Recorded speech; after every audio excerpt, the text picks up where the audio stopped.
Hello everyone, house the जोश। कैसे हैं आप लोग? आज का वीडियो कुछ अलग हट करके है और हर किसी के लिए नहीं है।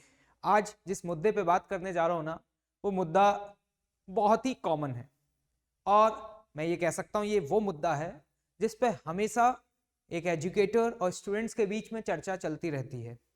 और स्टूडेंट्स का सबसे कॉमन डाउट या कह सकते हैं सबसे ज्यादा जिस बात को लेकर के क्यूरियस रहते हैं, मैं उस बारे में चर्चा करने जा रहा हूं।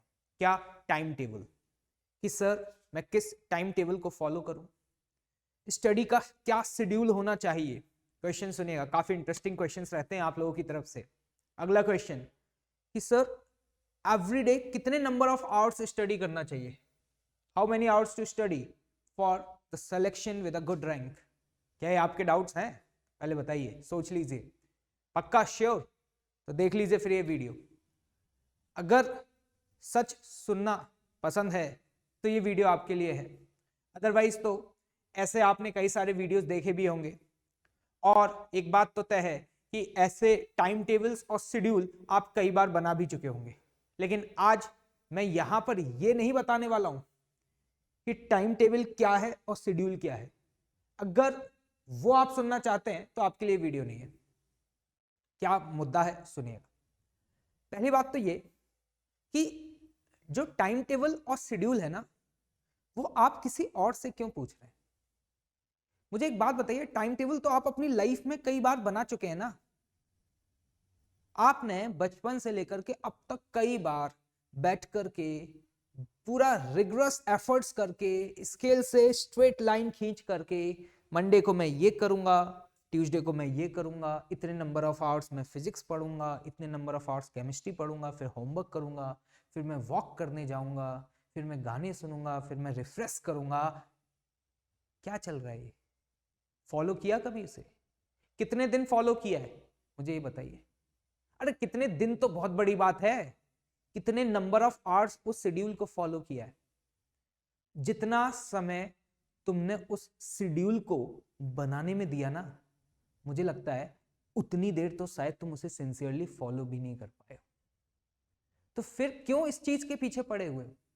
और क्यों किसी और से पूछ रहे हो कि आप टाइम टेबल बताइए या शेड्यूल बताइए? क्या किसी और के बताए हुए टाइम टेबल या शेड्यूल को तुम फॉलो करोगे क्या? पहला सवाल ये है। मैं बता दूंगा, मेरे पास स्टूडेंट्स आते हैं आप जैसे कई लोग कि सर टाइम टेबल बताइए। मुझे कोई दिक्कत नहीं है, मैं बता दूंगा टाइम टेबल। लेकिन मुद्दा ये है कि आप उसे फॉलो कर पाएंगे? नहीं कर पाएंगे यार, ट्रस्ट मी। बचपन से बोला जा रहा है ना, सुबह जल्दी उठना चाहिए, सुबह उठ करके पढ़ना चाहिए, रात को जल्दी सो जाना चाहिए। क्या तुम फॉलो कर रहे हो उसे? क्या तुम सुबह जल्दी उठ रहे हो? क्या रात को जल्दी सो रहे हो? बताओ तुम। रात को कम खाना खाना चाहिए, ब्रेकफास्ट थोड़ा हैवी लेना चाहिए। ये सारी चीजें हमें पता है ना। मुद्दा ये नहीं है कि हमें पता है या नहीं पता है, मुद्दा ये है क्या हम उसे फॉलो कर रहे हैं? नहीं कर रहे ना यार।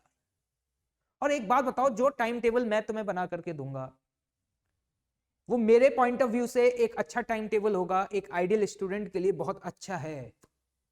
लेकिन मुद्दा यह है, क्या तुम्हारे लिए वो कंफर्ट है? क्या तुम उसे स्ट्रिक्टली फॉलो करोगे? नहीं करोगे यार, मैं जानता हूं। तो फिर क्यों इन सब चक्करों में पड़े हुए हो? अपनी एनर्जी को क्यों इस डायरेक्शन में डिस्ट्रैक्ट कर रहे हो? उसे फोकस करो यार। ये जो चीजें है ना, ये रिलेटिव है। ये अलग अलग स्टूडेंट के लिए अलग अलग शेड्यूल होता है और ये उसे खुद डिसाइड करना चाहिए अपनी स्ट्रेंथ को देखते हुए, अपने वीक पॉइंट्स को देखते हुए। किसी और को फॉलो करने की कोशिश मत करो। हर इंसान अपने आप में एक यूनिक है और हर इंसान को अपनी कहानी खुद लिखनी है। आपको किसी और की कहानी का हिस्सा नहीं बनना है।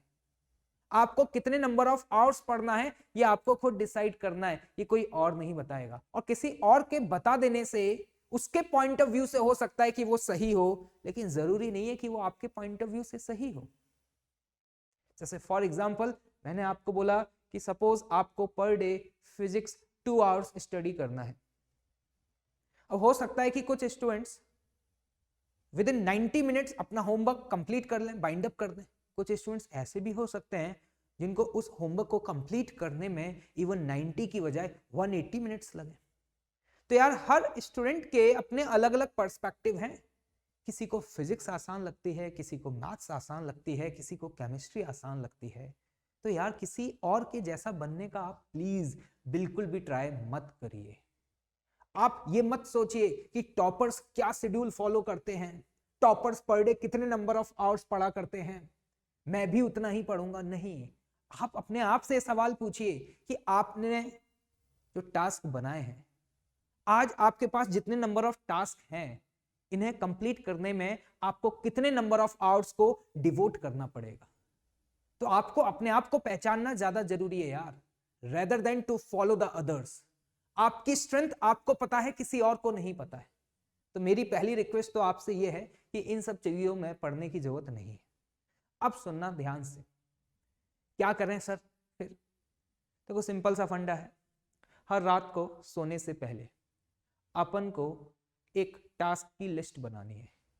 जब भी हम रात को सोने जा रहे हैं, अपन को अपने सारे टास्क लिखने हैं कि कल सुबह उठ करके मेरे को क्या क्या टास्क कंप्लीट करने हैं, किस सब्जेक्ट का मुझे होमवर्क कंप्लीट करना है, किसका बैकलॉग कंप्लीट करना है। इस तरीके से अपने कुछ टास्क लिखिए जो फीजिबल हो। फीजिबल मतलब इतने टास्क लिखिए जो कि नेक्स्ट डे आप कवर अप कर सकते हैं।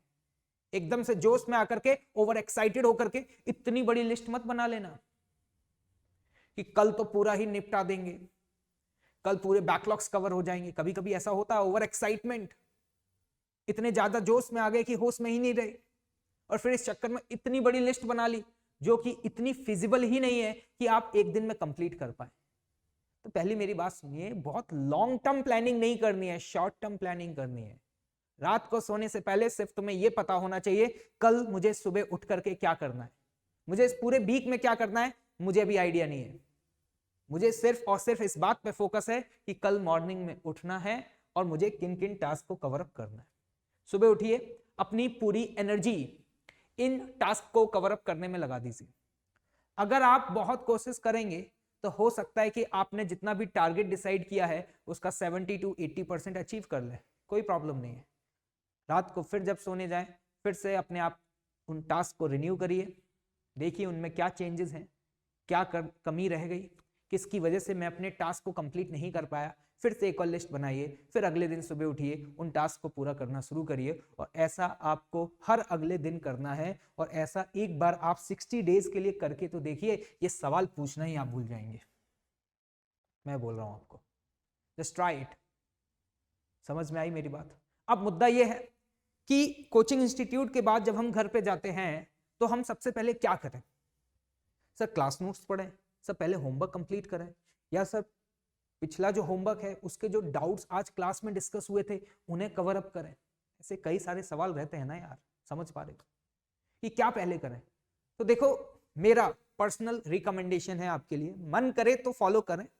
अगर आप चाहते हैं कि हाँ जीवन में कुछ सुधार हो जाए, आपका परफॉर्मेंस जो है, आपका एग्जामिनेशन परफॉर्मेंस जो है वो थोड़ा सा इंप्रूव कर जाए, आपके मार्क्स इंक्रीज कर जाए, तो सुन लेना। अदरवाइज तो जो चल रहा है चलन दो, क्या फर्क पड़ता है ना भाई? सुनना भाई, क्या घर जाकर के सबसे पहले प्रीवियस क्लास में जो होमवर्क था, जो आज क्लास में डिस्कस हुआ ना, और जो आपको डाउट्स थे, उन क्वेश्चंस को अटेम्प्ट करना है। समझ में आया? नया कुछ पढ़ने से पहले पुराना जो डाउट है पहले वो खत्म करना है।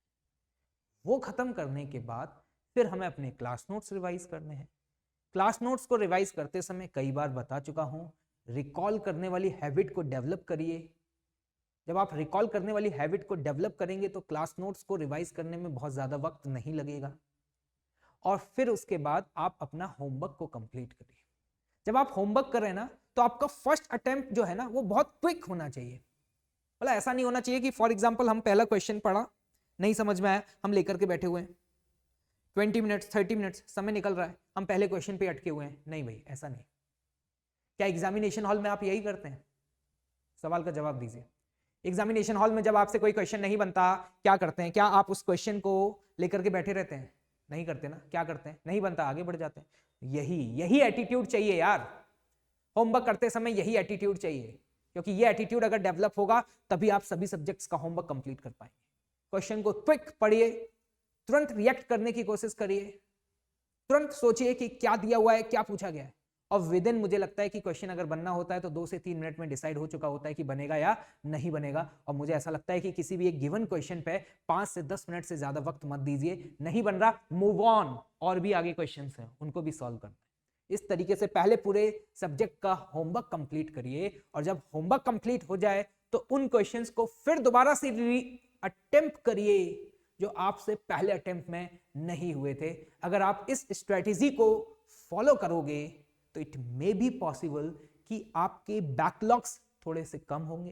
पहली बात, हो सकता है कि आपकी एफिशिएंसी इंक्रीज कर जाए और ये रिफ्लेक्ट होगी आपके एग्जाम में, मार्क्स में।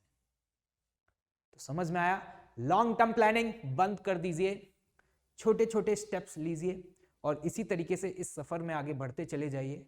हर दिन कोशिश करिए कि मेरा अगला दिन पिछले दिन से और बेहतर हो, और इसी सोच के साथ आगे बढ़ते जाइए। आपको पता भी नहीं चलेगा कि किस दिन आप अपनी मंजिल तक पहुंच जाएंगे। और बहुत लंबी प्लानिंग करेंगे ना तो सिर्फ आप प्लानिंग करते रह जाएंगे, आप और कुछ नहीं कर पाएंगे। आई होप कि मेरी बात आप लोगों तक कनेक्ट कर रही होंगी। So please don't waste your time to ask this question कि what should be the time table. Okay, thank you so much.